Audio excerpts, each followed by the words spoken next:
Objectif de la capsule. Présenter le cadre de référence du centre de santé en matière de violence et de harcèlement aux nouveaux employés, stagiaires et bénévoles.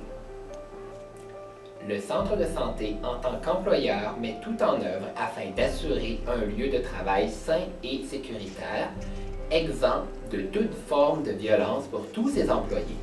Il a donc adopté une politique en la matière et établi des procédures, et ce pour assurer la sécurité de ceux et celles qui entrent dans nos lieux et participent à nos activités en établissant un cadre d'intervention en cas de violence. Effectuer une évaluation consistante de violence en matière de travail. La violence au travail se définit comme suit. L'emploi par une personne contre un travailleur dans un lieu de travail d'une force physique qui pourrait lui causer un préjudice corporel. Tentative d'employer contre un travailleur dans un lieu de travail une force physique qui pourrait lui causer un préjudice corporel. Propos ou comportement qu'un travailleur peut raisonnablement interpréter comme une menace d'employer contre lui dans un lieu de travail une force physique qui pourrait lui causer un préjudice corporel. Pour illustrer la violence au travail, observons un exemple. Je sais un chandail pour bien gérer. Mais Espérance, j'ai vraiment pas le temps pour ça. J'ai vraiment pas le temps pour ça. J'ai une prière, je dois partir.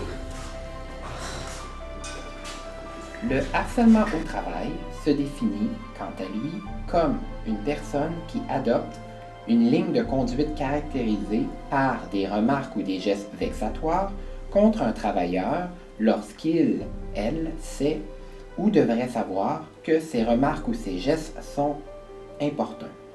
Généralement, ce genre de comportement a un caractère répétitif. Notons bien, les divergences d'opinion ou les petits désaccords entre travailleurs ne constituent pas non plus du harcèlement au travail de façon générale. Observons ici un exemple de harcèlement au travail. Bonjour Anne, comment vas-tu? Allô, Alain! Belle chemise! Oh, merci, merci. C'est gentil.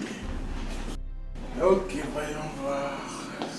J'ai vraiment du mal à trouver ce document. Je ne sais pas si j'avais pu le sauvegarder. Pourrais-tu t'aider?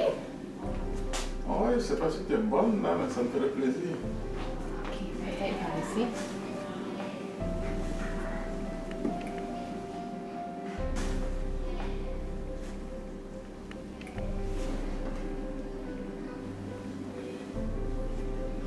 Alain, as-tu mal aux épaules? Oui, je pense que j'ai un peu mal au cou, mais c'est correct. Ça Je pourrais peut-être te masser. Oh non, s'il te plaît, Anne, s'il te plaît.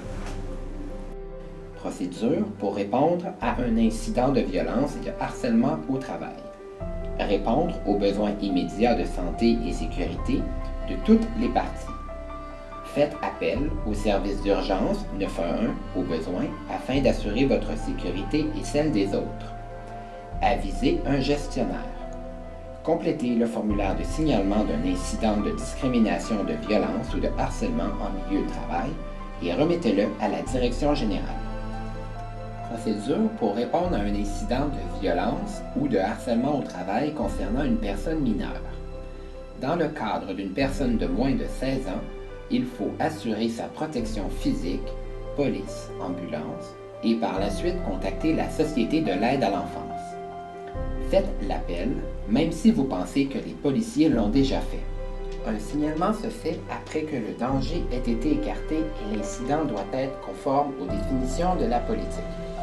Vous devez utiliser le formulaire désigné pour le signalement et l'acheminer à la personne responsable des ressources humaines. Un simple courriel à un collègue, un superviseur ou un membre du CA n'est pas acceptable.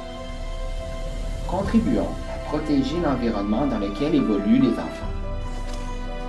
Ceci complète le module sur la violence et le harcèlement au travail. Nous avons tous et toutes un rôle à jouer pour contribuer à créer un environnement sans violence.